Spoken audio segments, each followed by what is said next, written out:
Joining me now is Congresswoman Jan Schakowsky, Democrat of Illinois, and MSNBC's Karen Finney. Thank you both for being here.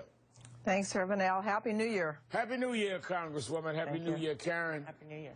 Congresswoman, you know, Eric Cantor says we need reliable enrollment data. Why are they so desperate to ignore the real numbers? They're making a huge miscalculation themselves if they think going after Obamacare is a good idea now.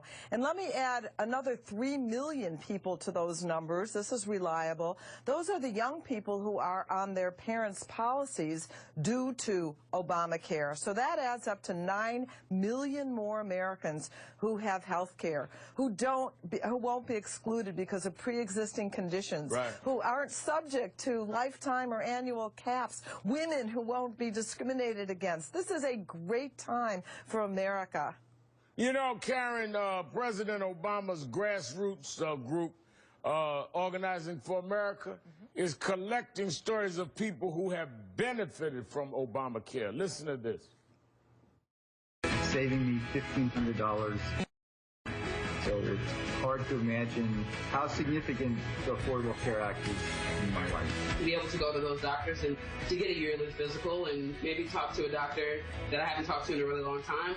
I'm so incredibly grateful for the Affordable Care Act because now not only do I have health care coverage, but I also have peace of mind knowing that I can never be denied coverage based on my pre-existing condition, and that's an amazing feeling.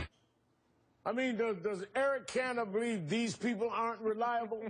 I don't think he does. I don't think he pays attention to those people. But let's be clear about the political goal of what Eric Cantor is trying to do. He doesn't care about making sure that the Affordable Care Act works. He doesn't really care about making sure the data is collected properly. This is about scaring Americans away from signing up by suggesting that there's something wrong. And this is, again, about undermining the Obama presidency and the legitimacy of the presidency. In the clips that you played in the opening, the same kind of language they used about cooking the books. It's the same kind of language that they're using about when we talk about the Affordable Care Act and those numbers, all designed to undermine the legitimacy of this president.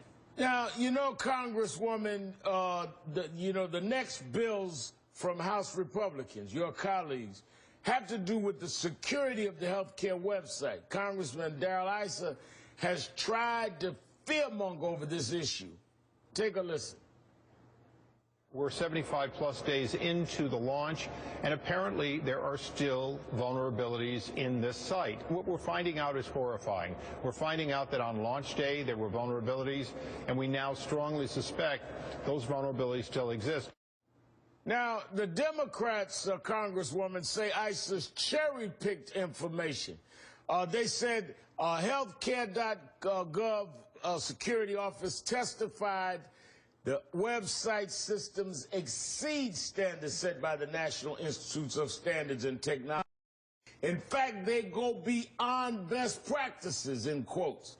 And there have been, quote, no successful breaches of healthcare.gov. Are Republicans just trying to scare people away from the website, Congresswoman? I want to tell you something. I think this effort is really pathetic. This is a great product that is going to help millions and millions of people. What we saw at the end of December was putting us on track to get the millions of people that we need to enroll. We heard from the governor of Kentucky where 40% of the enrollees are 35 years and younger. Young people want to get health care. They're comfortable with websites. I think this is simply not going to work. I do believe this is a miscalculation, a political miscalculation on their part, because this is something that Americans have wanted and needed for so long. And I think they're just going to go ahead and get it. They should be ignoring all of this naysaying by the Republicans. You know, Karen, you've got to help me with this. Okay. The Texas Attorney General is attacking the Obama administration for the health care fix that allows people to, to keep their insurance plans. Sure. Listen to this. This is just one of the ways that Barack Obama and his administration are violating the law as written by Congress and violating the Constitution by trying to imply their own interpretation of what the law means.